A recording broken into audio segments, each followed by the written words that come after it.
So let's look at Heatwave, melting text in the heat with Affinity Photo. This shows you text melting down in the heat. Is this global warming? In today's Affinity Photo tutorial, I'm going to take you through the process of creating a melting liquid text effect with something of a retro 80s feel with its vibrant colours and grainy texturing. This effect is ideal for creating poster art and album cover design with a retro style. We'll use a couple of simple tools to create the effect. Then finish off the piece with textures to enhance the retro vibe. So let's start by creating a new document in Affinity Photo. I'm using 3503 by 2548 pixels in size.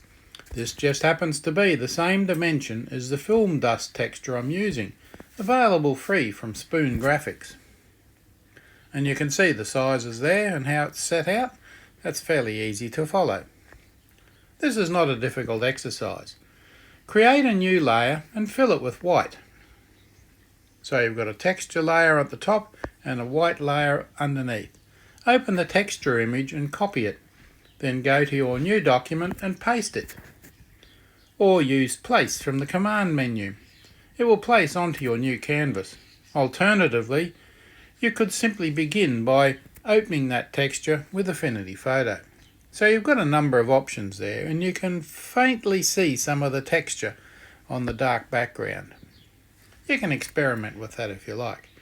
Reduce the opacity of the texture layer to about 50%. We can always adjust it later if needed. Now, go back and change the background to black. This becomes important in a little while. Select your font, and I've used Bebas Kai for this one. It's available out there on the internet for free. Add the word Heatwave. Leave space for the heat melting effect below the word. You can see it's offset just slightly towards the top of the canvas. Now, duplicate the layer. Now flip that layer vertically and reposition it to the bottom of the original. So you've got one the right way up and one upside down. Drag the shape down to the bottom of the canvas. You can see it's elongated down to the bottom there. Select the inverted text and select Filter, Motion Blur and set the angle to 90% and set the radius to 100 pixels.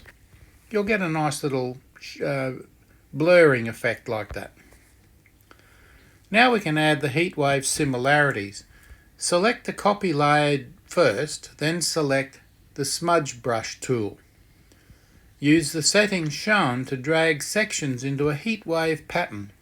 Horizontal strokes for the copy layer, slight distortions for the original layer. And you can see that the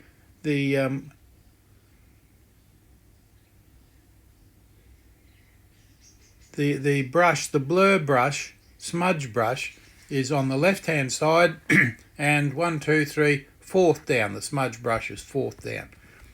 Don't do verticals because verticals don't look good, but you can use horizontal strokes with those sizes just lightly and you'll get that effect. Don't overdo it. Select both layers and the merge with merge selected. Bit tongue-tied this morning. And you can see you end up with one layer. Duplicate the layer twice. Now make two copies of that as it were. Copy 1 and copy 2. You've got the original, copy 1 and copy 2. Go to Adjustments and Channel Mixer. Select the first layer, that's the first copy, and turn off the red and the green channels by setting them to 0. And it changes the colour of that blurring effect. Select the second copy and turn off the green. You can see what you end up with there. Now reduce the opacity to about 25% and you get a slight mixing of colours that comes through there. You can experiment with this, of course, to get the effect that you particularly want. Now select each of the three layers in turn and using the Move tool, drag each one so it's slightly offset, giving the effect of an old TV signal shift. Experiment until you're satisfied. And you can see I've got copy layer 2 there selected, and the bounding box I've dragged slightly to one side, just ever so slightly. You don't want to do it too much or it looks really, really bad. Select and merge all the layers into one image, and there you go.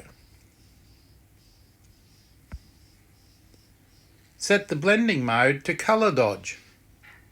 So you select that layer, go to Layer Options and select the Color Dodge mode.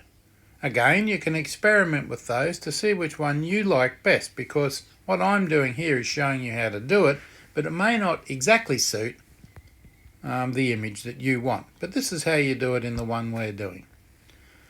Set the layer options to Color Dodge to let some of the texture show through. And you can see down the bottom there, there's slight grainy effect. The texture is starting to show through there. Next, add a new layer and rasterize it. Then select the soft brush on a large setting and, sampling some of the colour, dab those large soft spots around the canvas. And you can see I've got a sort of a blue haze now appearing around the canvas. And you can see the settings along the context toolbar on the bottom there. And they're on their own layer. Don't do it on the heat wave layer. Do it on a layer above it. Select another colour cast and sample some more spots around the canvas. Select Screen Blend Mode and reduce the opacity to complement the other colours. Now you can see I've set the opacity to about 45% and it reduces it slightly, so it's not overpowering, it's just a haze on the background. Now we can put a Spoon Graphics Retro VHS cover texture over the whole thing to give it a certain look and feel. I'll use VHS Book 3 JPEG for this. Position it to fit over the artwork. Now these are available from Spoon Graphics, very nice. They don't do affiliates, so you can copy what you like and there's no affiliate link. Set the blending mode to screen to let the image show through, only with the addition of the scratch plastic cover over the top as well. So it looks like you've got a splat, and of course I've adjusted the size there to fit the image, but that's what we want to do. Now you have a classic retro cover. You can experiment with the colours and the blending to achieve exactly the effect you want. Album covers, book covers, the uses are endless. And it's a good example of how you can adjust simple text and end up with a really snappy image that says what you want. Now I hope you're enjoying these design ideas. Thank you for watching. Please subscribe to my YouTube channel. I really appreciate it. Like and tap the bell for future notifications. By liking, give it a thumbs up. Tap the thumbs up image.